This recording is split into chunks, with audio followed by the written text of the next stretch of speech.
नमस्कार, आप exam tour देख रहे हैं। बहुत सारे विद्यार्थी ये कह रहे थे कि कितने विद्यार्थी के चलते स्टे लग गया, यानी बीपीएससी टीआरई के एग्जाम में स्टे जो लगा है, यानी जो पटना हाई कोर्ट के द्वारा रोक लगाया गया है, कितने विद्यार्थी होंगे इस पर भी बातचीत करेंगे। 4257 आप देख रहे हैं, ये सही आंकड़ा नहीं है। अब कितने विद्यार्थी हैं, कितना संख्या है, किस सब्जेक्ट में कितना है, कितना संख्या हो सकता है, इसके बारे में भी बातचीत करेंगे। वीडियो को अंत तक देखिएगा। एग्जाम कब तक हो सकता है, क्या स्टे 1 माह से पहले ही हट जाएगा, क्या यदि सब कुछ प्रक्रिया किया जाए तो कोई दिक्कत नहीं होगा। 100% सब कुछ बातचीत करेंगे। वीडियो को अंत तक देखिएगा। टोटल एग्जैक्ट डाटा है, ऑफिशियल ही इसको मान ले आप, एक एक करके बताएंगे। आप वीडियो को अंत तक देखिएगा।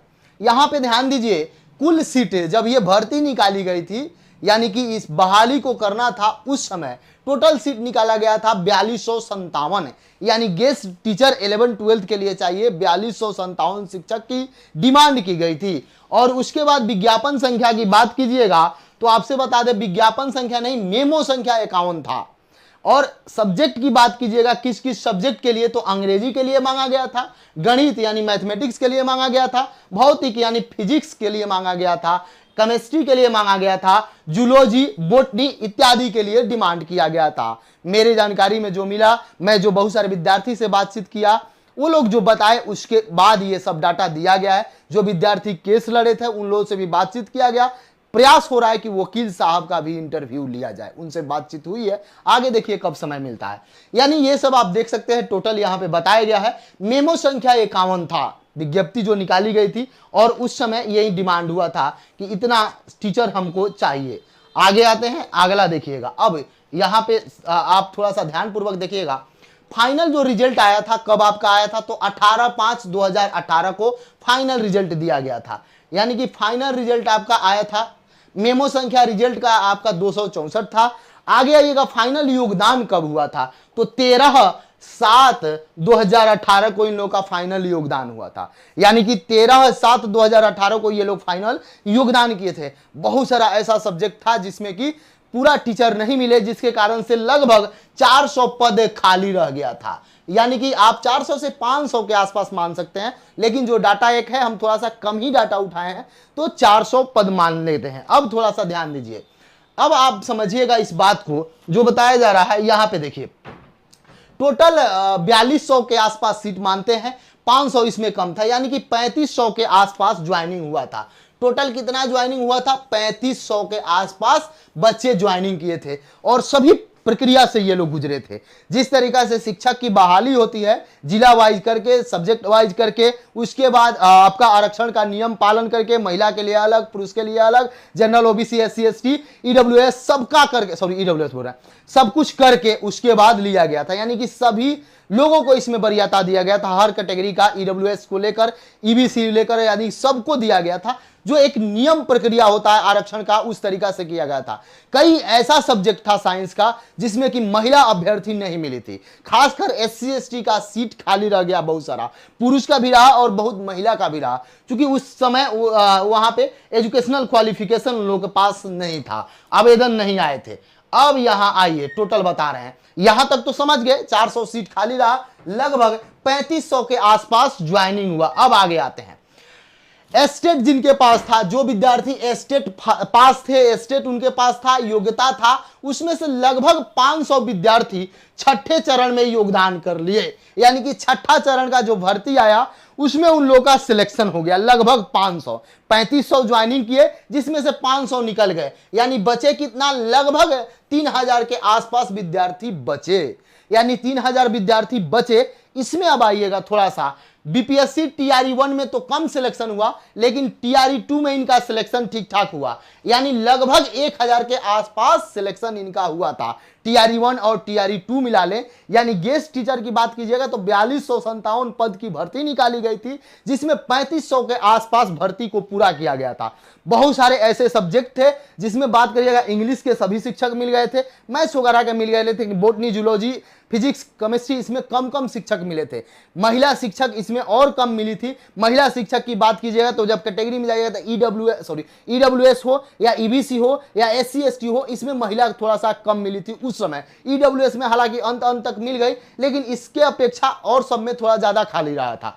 यानी कि अभी वर्तमान समय में बात करिएगा तो लगभग 2217 अभ्यर्थी थे जो कि अभी इस कंडीशन में थे, जो केस चल रहा था, जो गेस्ट टीचर के रूप में लगभग है 2000 भी हो सकता है, क्योंकि 1000 टीआरई 1 टीआरई 2 में ये आंकड़ा एग्जैक्ट 1000 नहीं हो सकता है, 1200 हो सकता है, 1300 हो सकता है, या 1500 हो सकता है, या 900 हो सकता है। यानी एक आंकड़ा लिया गया है जो सब कुछ निकाला गया उसके बाद।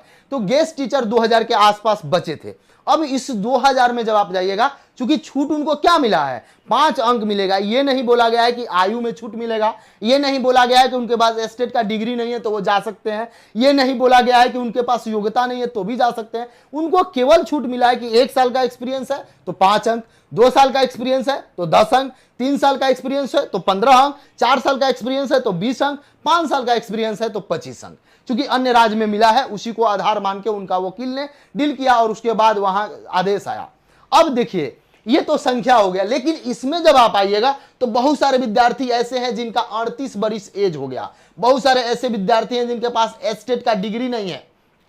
अब आइए, टोटल 38 एज और स्टेट को सबको जब बाहर कीजिएगा तो लगभग 700 से 800 विद्यार्थी ही हैं जो ओरिजिनल, जिनके पास सब कुछ डिग्री है, यानी जो गेस्ट टीचर के रूप में भी हैं, स्टेट पास भी हैं, जिनके पास आयु भी बच रहा है। यानी ऐसे बात किया जाए तो लगभग 700 से 800 विद्यार्थी आप में बढ़ जाएंगे। वो अभी किस सब्जेक्ट में बढ़ेंगे तो इंग्लिश में बढ़ सकते हैं, मैथ्स में बढ़ सकते हैं, physics chemistry physics chemistry botany zoology ये सब में बढ़ सकते हैं। यानी कुल और सब्जेक्ट की बात कीजिएगा तो उस सब में नहीं, लेकिन और 9 10th की बात करिएगा तो उसमें नहीं, 6 to 8 की बात करिएगा तो उसमें नहीं, केवल और केवल 11 12th की बात कीजिएगा। इससे प्रभाव 11 12th में पड़ेगा। और एक बात मैं बता रहा हूं, बहुत ज्यादा प्रभाव नहीं पड़ेगा। बहुत सारे शिक्षक आ रहे हैं, लगातार बोल रहे हैं हमको तो कोर्स बेचना नहीं है कि हम बोले कि नहीं और ऐसे करिए, वैसे कर लीजिए, ये कोर्स ले लीजिए। ये सब मुझे नहीं करना है।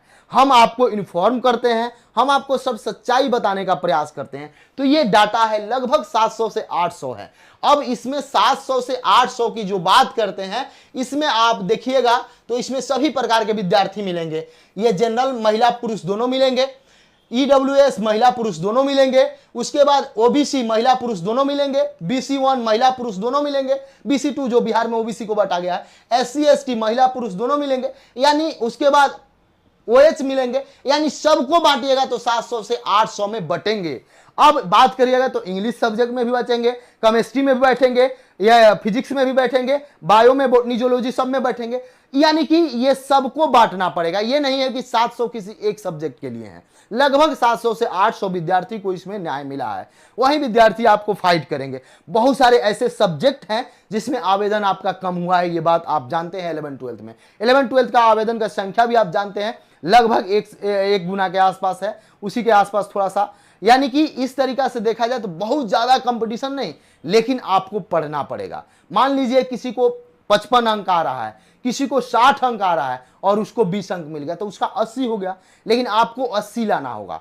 मान लेते हैं अगर जनरल विद्यार्थी है, 80 अंक किसी का आ रहा है, उसको 20 अंक मिल गया तो 100 अंक उसका हो जाएगा। आपको तब 100 अंक का टारगेट करना है। क्योंकि देखिए, इन लोगों के साथ जो कोर्ट का मानना है, वह माना जा रहा था कि इन लोगों के साथ न्याय नहीं हो रहा है। सेम वैकेंसी में, सेम भर्ती में जब किसी अन्य को दिया जा रहा है, ये सब इनको नहीं दिया जा रहा है, तो इसलिए इनको। लेकिन जो विद्यार्थी हैं लगभग 700 से 800 के आसपास है, इससे ज्यादा विद्यार्थी नहीं है। बहुत सारे विद्यार्थी हमको कॉल कर रहे थे और बोल रहे थे कि सर आप इतना बता रहे थे, तो हम जो बता रहे थे वो अलग गेस्ट टीचर थे, हम गलत नहीं बताते हैं कोई चीज। लेकिन जब उसके बाद जब कोर्ट का पूरा कुछ पढ़ा गया तो हम भी बोल रहे थे कि 5600 के आसपास या 5500 के आसपास या 4500 के आसपास होंगे। लेकिन एग्जैक्ट डाटा जब बात हुआ, कई सारे स्टूडेंट देखे जो हमको कॉल किए, एक उनका नाम मैं मिस कर रहा हूं, वो स्टूडेंट हमको कल रात में कॉल किए, एक एक करके सब बात बताया कि भैया इतना ये डाटा है, इतना ये डाटा है, इस मेमो संख्या के थ्रू बहाली हुआ था, ये हुआ, तो सब कुछ लिखा है उन्होंने। उसके बाद उन्होंने बातचीत की है, बोले कि इतना ही बच्चे हैं, ज्यादा बच्चे नहीं है, हम लोग इतना ही हम लोग का संख्या है जो कोर्ट केस में लड़ रहे थे, जो बातचीत कर रहे थे। इसके बावजूद बहुत सारे, जैसे टोटल 2200 के आसपास है, लेकिन किन्हीं का आउट एज यानी 38 वर्ष से ज्यादा हो गया है, कोई एस टीईटी पास नहीं है, वो भी बाहर रहेंगे, यानी ये सब जो क्राइटेरिया चाहिए उनके पास नहीं है। लगभग 700 से 800 विद्यार्थी आपका इसमें आएंगे और उसके लिए आपको थोड़ा सा आपको भी मेहनत करना पड़ेगा। अच्छे शिक्षक बनने के लिए आपको भी थोड़ा सा और मेहनत करना पड़ेगा, यानी उनका जो क्राइटेरिया है वो मिलेगा। अब रही बात, बहुत सारे लोग बोल रहे हैं कि एग्जाम में विलंब हो जाएगा, आप पढ़ाई कीजिए, एग्जाम में विलंब होगा क्या होगा ये सब बाद की बात है। जो कोर्ट का आदेश है उसको सबको को मानना है, वो चाहे बीपीएससी हो चाहे शिक्षा विभाग हो, सबको मानना है। लेकिन कोर्ट ये बात बोली है कि 1 माह के अंदर इसकी प्रक्रिया की जाए, यानी कि स्टे हट जाएगा जब तक बीपीएससी शिक्षा विभाग इन सारे लोग बोलेंगे कि हाँ हमने काम कर लिया, हमने जो आप आदेश दिए उसका पालन कर लिए। 2 दिन में कहे तो 2 दिन में हट जाता है, 6 दिन में कहे तो, लेकिन इन लोगों को कुछ ना कुछ अलग से समय देना पड़ेगा कि आप अपना डॉक्यूमेंट्स अपलोड करिए, कि आप गेस्ट टीचर हैं, आपका एक्सपीरियंस क्या है, ये सब अपलोड करना पड़ेगा। तो यही सारा डाटा था, लगभग मैं प्रयास किया कि आप तक पहुंचाया जाए, ताकि 11th-12th वाले विद्यार्थी बहुत परेशान चल रहे थे, इसको लेकर मैं इतना प्रयास किया। और सबसे बड़ी बात यह है, जो मुझे ये डाटा दिए उनको बहुत बहुत धन्यवाद। और कोई भी मैं डाटा बताऊं, यदि आपको लगे कि गलत भैया आप बता रहे हैं तो आप उनको कॉल करके बता सकते हैं, ऐसा नहीं है। मैं डाटा लेता हूं तो आपका सहयोग रहता है, आप जहां वकील साहब का सहयोग रहता है या किसी आयोग का सहयोग रहता है, कहीं ना कहीं से डाटा उठाया जाता है। जो बताते हैं वो थोड़ा सा इधर उधर कर भी सकते हैं, तो इसलिए आप लोग सहयोग कर सकते हैं, सहयोग में कोई नहीं। ये मैं नहीं कभी कहता हूं कि मैं बहुत जानता हूं, मेरे पास बहुत नॉलेज है, ऐसा कुछ बात नहीं है। जो भी डाटा दिया जाता है अनुमानित डाटा होता है, थोड़ा सा इधर उधर हो सकता है, 20, 25, 50 हो सकता है, लेकिन उससे ज्यादा नहीं। क्योंकि मैं कई सारे लोगों से बातचीत करने के बाद एक बार डाटा नहीं मैं कोई बता दिया तो ऐसा नहीं कि बोर्ड पर आकर वीडियो बना, उस डाटा को कई सारे विद्यार्थी से वेरीफाई करने के बाद, कई सारे अधिकारी से वेरीफाई करने के बाद, जैसे ये कोर्ट का मामला था तो कई सारे वकील से मैं इसको वेरीफाई कराया, जो इस पर केस लड़ रहे हैं उनसे भी बातचीत किया, उसके बाद ये डाटा दिया गया। तो इतना ही बच्चे हैं, सब्जेक्ट में बांटिएगा तो और कम हो जाएगा, कैटेगरी वाइज बांटिएगा तो और कम हो जाएगा, जब महिला पुरुष की बात करिएगा तो और कम होगा, लेकिन प्रभाव तो पड़ेगा, ये बात आपको मानना होगा। 700 बढ़े 800 बढ़े, लेकिन प्रभाव पड़ेगा। तो आपको पढ़ना पड़ेगा, एनसीईआरटी को रिवीजन करिए, एससीईआरटी जितना आपसे हो सके रिवीजन करते रहिए। एग्जाम आपका 1 माह के अंदर ही होगा, इस बात को समझ लें। 1 माह से ज्यादा विलंब नहीं होगा, ये भी आप बात समझ लें, क्योंकि बहुत मैक्सिमम होगा तो 1 माह से ज्यादा होने वाला नहीं है। तीसरी बात, आज का जो आदेश, कल का जो फिर एक आदेश था कि टीआरई 2 में जिनकी भी बहाली हुई है 6 to 8 के लिए फिर से ओएमआर सीट मिलाया जाएगा, क्योंकि बहुत सारे सब्जेक्ट कॉम्बिनेशन वाला जो मामला था उसको लेकर अंत में जो परिवर्तन हुआ, बहुत सारा मामला। लेकिन 6 to 8 में बहुत सारे लोग मेरे से कॉल करके पूछ रहे थे कि क्या जो पेटिशनर है उन्हीं का, नहीं, सबका मिलाया जाएगा, इसके लिए आप टेंशन मुक्त रहें। और एक बात मैं कहूंगा, यदि आप एग्जाम टूर पर नए हैं और पहली बार विजिट कर रहे हैं, पहली बार चैनल को देख रहे हैं, तो चैनल को जरूर सब्सक्राइब कर लें, बेल आइकन को प्रेस करें और अपना सुझाव कमेंट सेक्शन में जरूर कमेंट करें। जय हिंद।